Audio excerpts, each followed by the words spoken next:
Brugtvognsforhandlere har et blakket ry. Kampen om kunderne er hård. Jeg vil godt give 100.000 for den. Og fortjenesten kan nemt blive vendt til tab. Hvis jeg er heldig, så kommer det nok til at have kostet mig 10-12.000. 75. Branchen domineres af garvede forhandlere, og det koster mange penge at starte fra bunden. Tredje gang, 75.000. Men der er nogle unge mennesker, der satser alt på at gøre en god handel til deres levevej. Min drøm og mit mål, det er at få min helt egen bilforretning. Det er et liv med hårdt arbejde, hurtige beslutninger og store beløb. Det er 2 millioner, vi skal bruge til at investere i biler. Der skal fart over feltet. Vi har fulgt en flok unge brugtvognsforhandlere, der elsker biler og har købmandsblod i årene. Der er mange ting, man gerne må lade gå. En god handel må du sgu aldrig lade gå. De skal købe billigt. 52, det kan han fandme godt glemme alle. Og sælge dyrt. Jeg kan sælge alt. Hvis drømmen skal blive til virkelighed. Men tak for handlen. Godt købt. Det er halvt solgt. De er de unge brugtvognsforhandlere. Altså det er sådan lidt mere, det er sådan en rigtig sparegris, den her. Hvad kalder du den? En sparegris. Okay. Ja. Altså det er sådan en rigtig økobil. Det er det helt fornuftige valg. 28-årig Dennis driver autoværksted og bilforretning i Rosted lidt uden for Randers. Han har været selvstændig i cirka et år. Nu tør jeg ikke helt at handle med dig endnu jo, fordi du har jo en hård kunde. Klart den dårligste handel, jeg har lavet her, det er den her bil her. Hvis jeg skal være helt ærlig omkring den, så hader jeg den sådan set som pesten. Jeg starter med at handle til salg for 55.000, så har jeg først prøvet at sætte den lidt ned, og jeg har også prøvet at skrive Danmarks billigste, for den er Danmarks billigste, men ja, de køber den ikke. Det, hvor jeg bare tænker, så køb den der for helvede.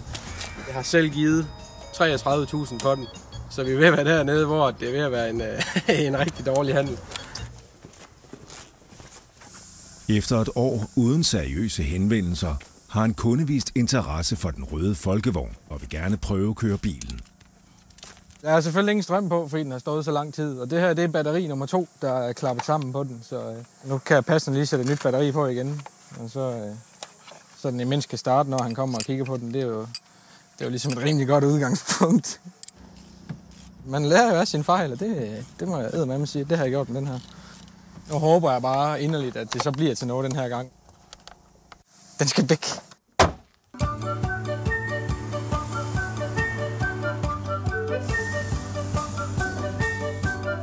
Det kan være rigtig svært at finde nogle af de gode biler, som man kan købe og tjene penge på.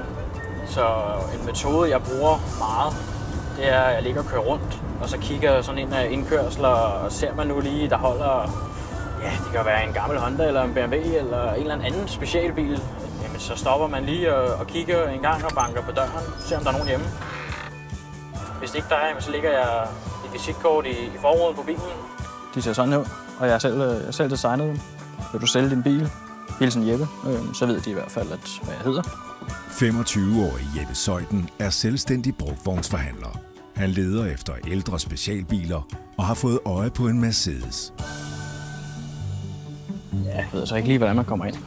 Det skal helst ikke virke skummelt, når man går ind og skal spørge på nogle biler. Nej, det må være et andet hus. Så jeg kan i hvert fald lige lægge et visitkort. Man ved jo aldrig. Nå, goddag. Jamen, det er fordi, jeg er interesseret i din bil. Hvis det er noget, du vil sælge. Hvordan kan du finde på at ville købe den bil? Jamen, jeg er selv bilforhandler, og jeg råder med specialbiler. Det kan være BMW, Mercedes og Honda. Hvad vil du give for det? Jamen, hvad model er det? Hvad motor er der i den? Det er en 230e. Ja. Fra 86. Hvor langt har den kørt? Den står på knap 200.000. Nå, men det er jo heller ikke så galt. Den ser i hvert fald velholdt ud. Ja, den er sgu pæn, altså. Ja, der har jeg næsten dårligt med at give et bud på den, må jeg lige indrømme. Prøv. Jamen, 25 eller sådan noget deromkring. Det var ikke meget. Nej, det var nok også det, jeg tænkte. Det var også lidt, altså. Det var ikke meget for den fine gamle bil, du. Nej, lige præcis. Jamen, tak for kigget og sluderen. Det er i orden. Hej, hej. Hej. Det er cirka 7 år, jeg har købt og solgt biler. I starten var det bare bytte. Der byttede min egen til en anden. Det var sjældent, at man tjente penge på det. Det gik egentlig bare lige op. Men så blev jeg bedre og bedre og fik erfaring. Og så begyndte jeg at tjene lidt. Og så tænkte jeg til sidst, at nu skal jeg starte op som bilforhandler. Fordi hvis jeg kan leve af min hobby, så må det jo være, drømmen. Jeg vil godt have en stor bilforretning med i hvert fald gerne 100 biler og meget gerne mere. Det er sådan en Suzuki Grand Vitara, jeg har købt, og en Peugeot 307. Og en Kia Ceed. Der plejer at komme en morgentransport med biler 2 gange om ugen, som så typisk har en 3-4 stykker med til mig. 26-årige Jeppe Jørs arbejder i sin fars bilforretning i Næstved. Med et salg på over 500 brugte biler om året, er Jørs Biler en af Sydsjællands største brugtvognsforhandlere. Lige siden han blev født, har han vidst, at han ville handle biler. Der har aldrig været noget spørgsmålstegn. Hej med dig, Møn. Hvad koster den der Fiat derhenne? Den koster 64,8. Da jeg blev født, boede vi i bilforretningen, hvor der var indrettet en lejlighed. Han kunne alle bilmærker, da han var 2 år gammel. Og betaling, er det via dankort, eller? Ja, det kan vi godt. Han er bare en god sælger, og folk kan lide ham. Det er godt. Tillykke med, Erik. Det kan du tro. Jørs Biler blev stiftet i 1962 af Jeppes farfar. Jeppes far har drevet butikken siden 1994. Nu er det blevet tid for, at Jeppe skal overtage firmaet, og dermed officielt blive 3. generations brugtvognsforhandler. Jeppe? Ja? Papirerne, de er kommet med overdragelsen af de anparter der. Så har du fået de fleste anparter i firmaet. Overdragelse af anparter. I det, jeg henviser til overnævnet, så jeg kan oplyse, at Jeppe Jørs nu er registreret som ny direktør i selskabet. Ja. Hold da kæft. Peter Jørs slettes 0%. Jeppe Kildeberg Jørs APS 100%. Ja, tillykke med det. Det er sgu en stor dag. Jamen, tillykke med det, skat. Ja. Så er det for real. Ja, det må man sige. Så skal der bare kløs på. Ja. Det står sort på hvidt. Jeg er blevet ejer af Jørs Biler. Det er en underlig fornemmelse i maven. Det er stort. Nu er drømmen gået i opfyldelse, men det er mærkeligt, det nu er det sket. Den største udfordring for Jeppe, det er ham selv. For han kræver så meget af sig selv, og han vil tjene så mange penge. Han er alt småtosset, synes jeg. Men det vil han meget. Og han kører på, og han kører hårdt på. Hvor er kunderne?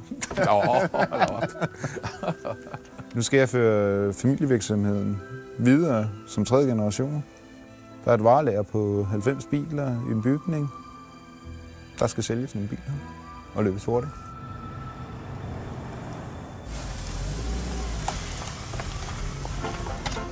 I Randers har Dennis en mulig kunde til den røde folkevogn, som har været til salg lige siden Dennis åbnede sin bilforretning og værksted for cirka et år siden. Kunden kommer om lidt for at prøve at køre bilen. Det skal bare gå igennem den her gang. Ellers går jeg simpelthen med mit gode skin. Ja, jeg opdager så lige nu, der er heller ikke noget benzin på.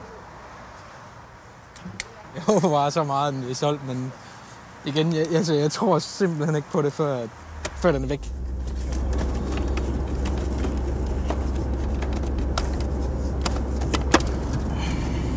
For helvede. Har du fået kigget på den? Ja, altså. Kunden til den røde folkevogn kender Dennis i forvejen. Den fejler ikke alverden. Per, han er sindssygt dygtig forretningsmand, så det bliver noget vildt noget, det her. Det gør det. Jeg glæder mig sådan set ikke. Jamen, jeg tror, den kunne blive fin. Jeg tror ikke det. Jo. Kunden vil bruge folkevognen som blikfang for sit slikfirma. Jamen, den skal jo dekoreres med vores logo fra vores blandt selv-koncept. Ja. Nå, sådan den ligner sådan en blandt selv slik. Ja. Sådan det hele, eller? Det kommer helt lort. Jamen, skal vi ikke se, om den kan starte? Jo. Spændende som en mis. Ah, for helvede. Ja, det er jo helt vildt. Fed. Det er jo helt vildt. Ja. Jeg prøver lige at tage med det tur. Ja, men du tager bare den tur, der skal Jeg kører lige lidt. Ja, det gør han. Godt.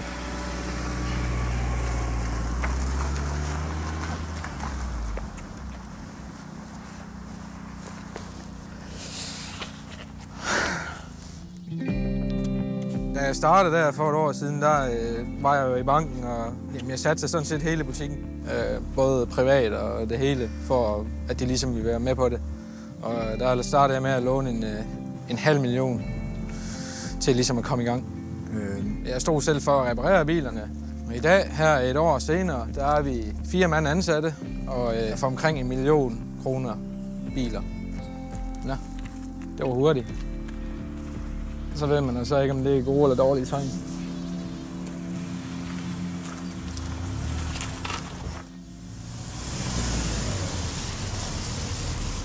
Jeg synes, det er sjovt at købe en bil, hvor at alle siger til mig, den der kan du ikke tjene penge på.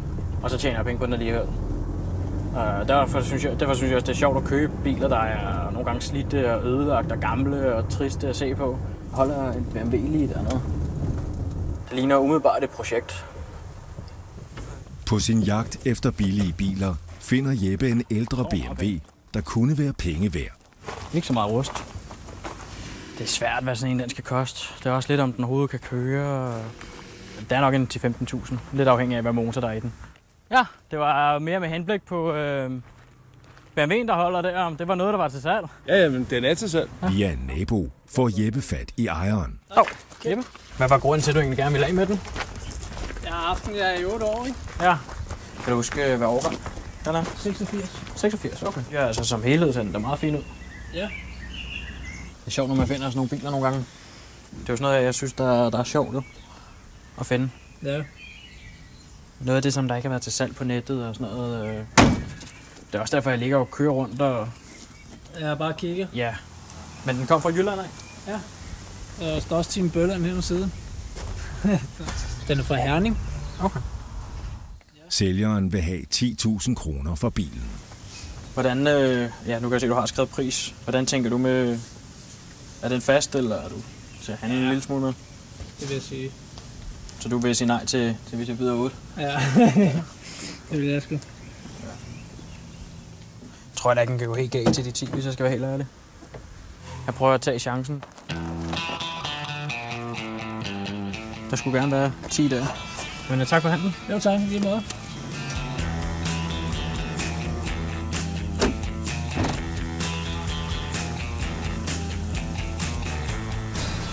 Den her bil, det er et godt køb, fordi det er en model, som der er steget i pris rigtig meget her de sidste par år. Og det er blevet en kul bil. Jeg synes selv, jeg har fået den billigt. Jeg har givet 10.000 for den, og i mine øjne, der er den i hvert fald flere penge værd. Og specielt, når den så er lavet færdig, selvom det tager noget tid. Så den er jeg ikke bange for. Den skal jeg nok kunne tjene penge på. Men det bliver nok først næste år, og måske også næste år igen.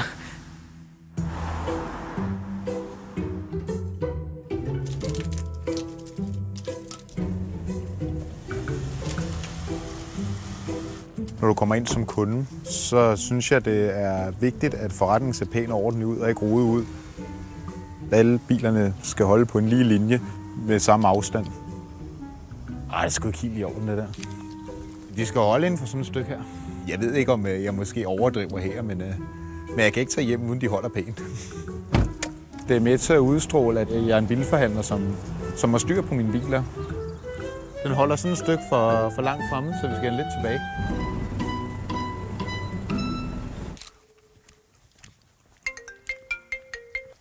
Jeres biler er det Jeppe.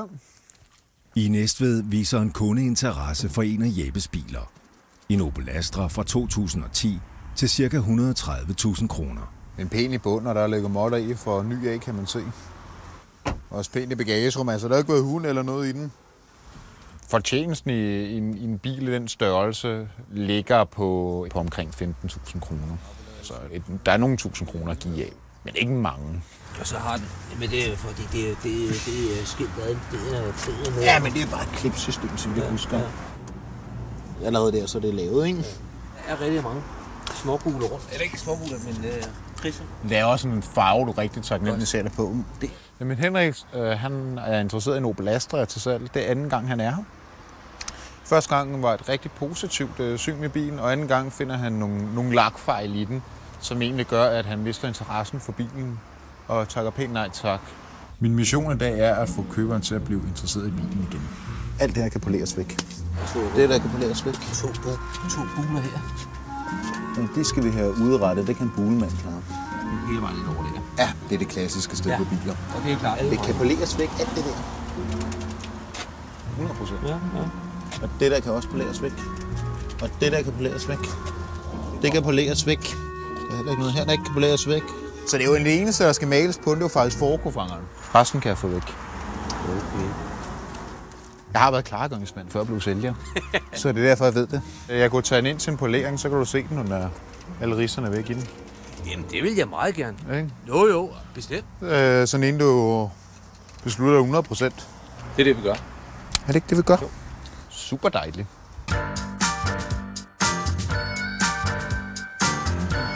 Det kører som sådan, en skal. Ja. Jeg synes, den kører meget godt. Jo, den kører altså, fint nok. Jo, altså det skal jo. Kilometer og... Skal jo køre, ja. Altså det kører fint nok. Men lad os se, om vi finder prisen på grisen. Ja. Her der være. Lad os prøve det. Hvordan på, hvordan vi skal gøre det? Ja. Vi kan aftale 30.000 for den, en gros. Eller vi kan sige til de 40, og så er det med 6 måneders garanti. Der synes jeg så, at vi skal lande på midten på 35. Med garanti? Synes du ikke det? Ej, sindssygt. Det er med god, at den fejler ikke. Du siger, den er god. Siger den fejler ikke noget? Så helt, altså hånden på hjertet, Per, ikke? Jeg har givet 33.000. Ja, men du har købt for dyr den. Ja, det kan sgu da godt. Du får snydt. Du kan se, hvad den ligger til. Den står sgu billig. Nå, der ligger der nogen til 29. Jamen, så er det gule eller et eller andet. Det er lige meget til dekoreres. Ej, 35 med garanti, det kan jeg satme ikke. Det kan du vel ikke. Det så går jeg på røven, altså det kan... Det kommer an på en fejl nu. Ja, det er sgu klart, men... I Havdrup mellem Køge og Roskilde forsøger Jeppe at gøre sin hobby til en forretning. Hans seneste indkøb er netop blevet leveret. En Honda Legend fra 1996, fundet på nettet. Den ryger meget og tækker lidt fra motoren. Blandt andet så er toppakningen gået. Jeg bød ham 5.000, fordi det tænker jeg, jeg skal sgu nok kunne tjene på den. Men jeg må nok indrømme, efter jeg nu har set bilen her, jeg er sgu min mavefornemmelse, den siger mig lidt nu, at det bliver nok et tab. Sådan er der jo ikke nogen skærm, den er meget rusten. Jeg tager mange chancer, rigtig mange. Og når man så hiver den op på liften, eller prøver at starte den op, så tænker man, nej, nu har du simpelthen bare gjort det igen. Hvordan kan du finde alle de dårlige biler? Det kommer til at knibe lidt her, hvis ikke jeg kan tjene nogle penge snart, til at kunne betale mine regninger.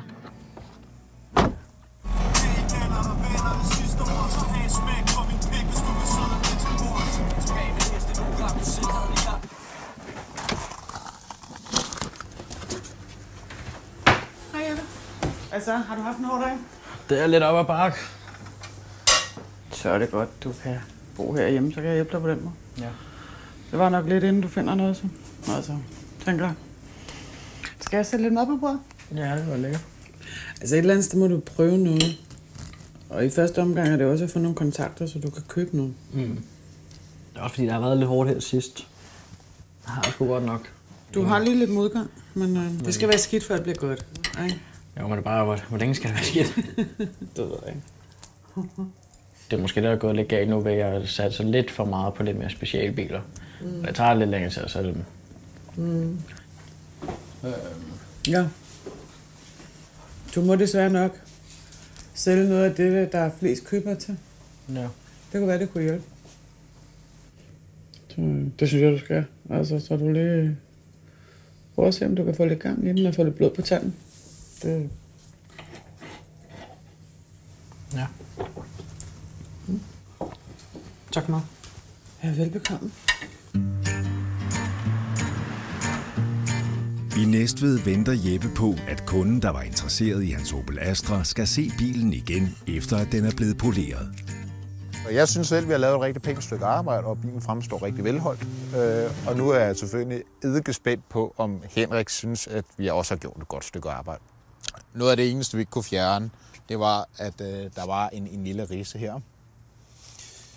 Og man kan så sige, at det trumfkort, jeg så har tænkt mig at bruge, det er, at jeg også godt kan gå med til at omlakere bagkofangeren, hvis det er det, der skal adskille os fra en handel. Okay. Nå, men jeg er da spændt på at skal ud og se. Ja, når vi har gjort arbejde ordentligt en gang. Lidt op, så lad os få kigge på det.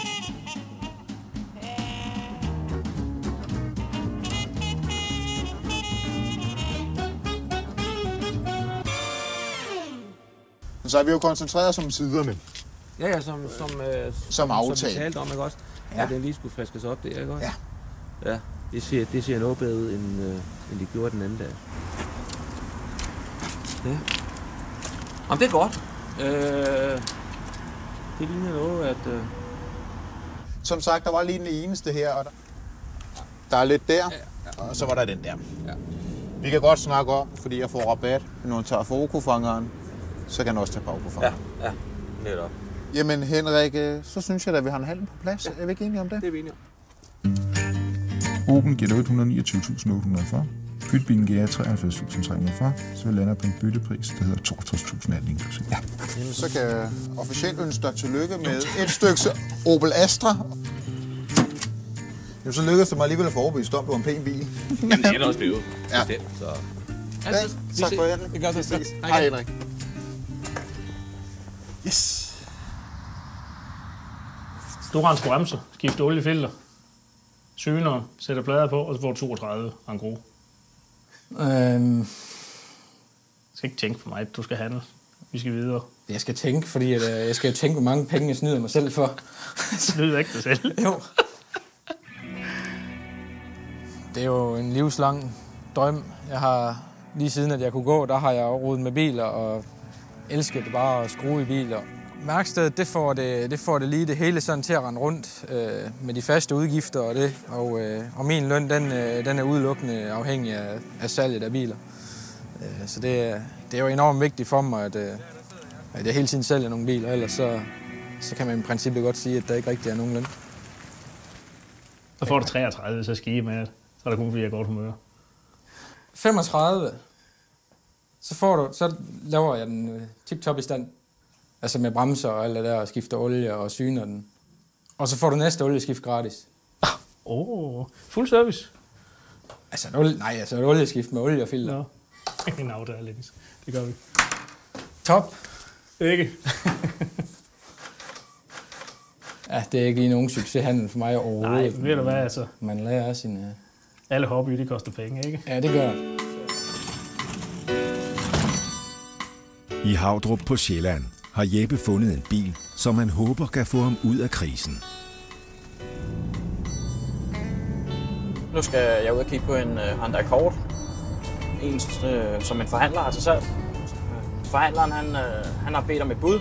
Jeg bød ham 30. Han mente, den var mere værd, og så ringede han til mig og spurgte, om vi ikke skulle lukke den på 33. Det har jeg så sagt ja til. Men nu når vi kommer op, så kunne man jo håbe på, at man kunne få den for 30 alligevel. Den ser jo lige umiddelbart, selvom den er meget pæn ud.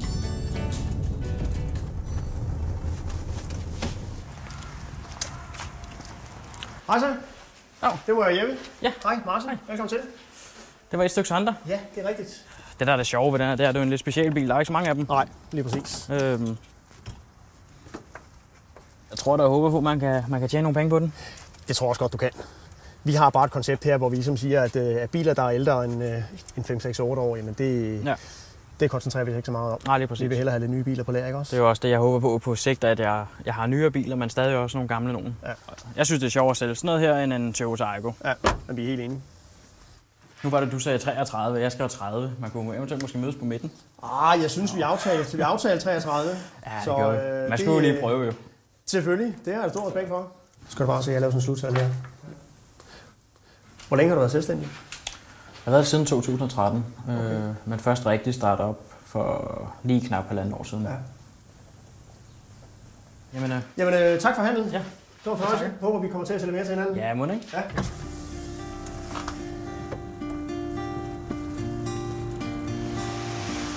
Hos Jørs Biler i Næstved er det blevet tid til at gøre status over bilsalget. Jeppe? Ja? Prøv at komme, Jeppe. Så er jeg færdig med september.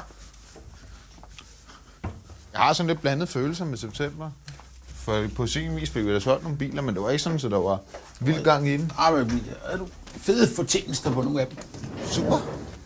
Jeg ved ikke, hvor sagt. Vi kan lige prøve at tælle dem.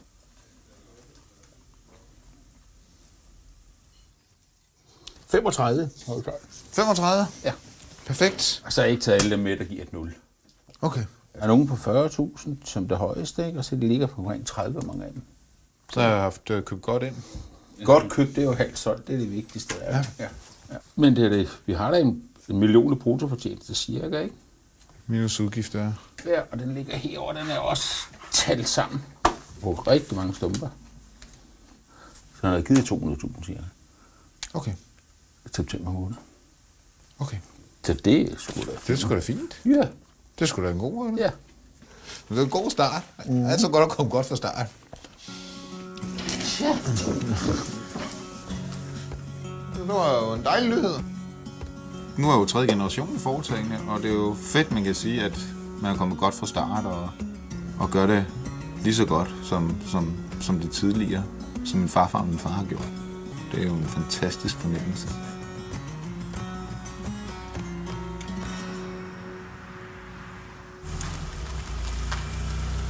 Den røde folkevogn er blevet dekoreret, synet og serviceret, og er klar til at forlade Dennis, efter at have været til salg i snart et år. Han kommer her klokken 3:30 og henter den. Og så skal jeg forhåbentlig ikke se den igen det næste lange stykke tid. Goddag. Hold kæft, den vil fint. Den kom til, at vi gør godt. Hej. Det er rigtig, rigtig godt, det der. Så godt. Rigtig godt, Dennis. Ja. Så er der kage. Tak for handlen.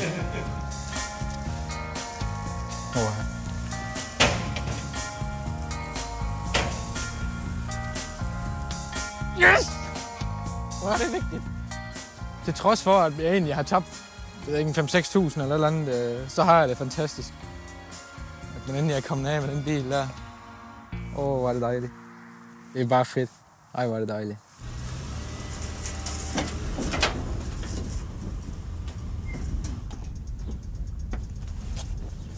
Jeg er faktisk rimelig glad for den her handel. Jeg håber, jeg kan sælge den for 85, hvis alt går vel. Når den er nysynet og alt er ordnet, så burde det kunne lade sig gøre. Det er en speciel bil, der er ikke ret mange af dem. Det kan ikke gå galt. Jeg føler lidt, at jeg har fundet en diamant, og så er det jo netop at få den vurderet, hvor mange penge er den diamant værd. Hvor meget kan jeg få for den? Så man er lige lidt glad i dag. Der skal nok komme en god fortjeneste ud af den bil. Brødrene Josef og Mark kæmper for at lave overskud. De sidste år, der har jeg ikke haft nogen indkomst. Den vil ikke rigtig starte. Jeppe har sin nyindkøbte Honda til syn. Hvis ikke den kan starte i hvert fald, så kan jeg ikke få den synet. Jeg kan sådan set heller ikke komme hjem.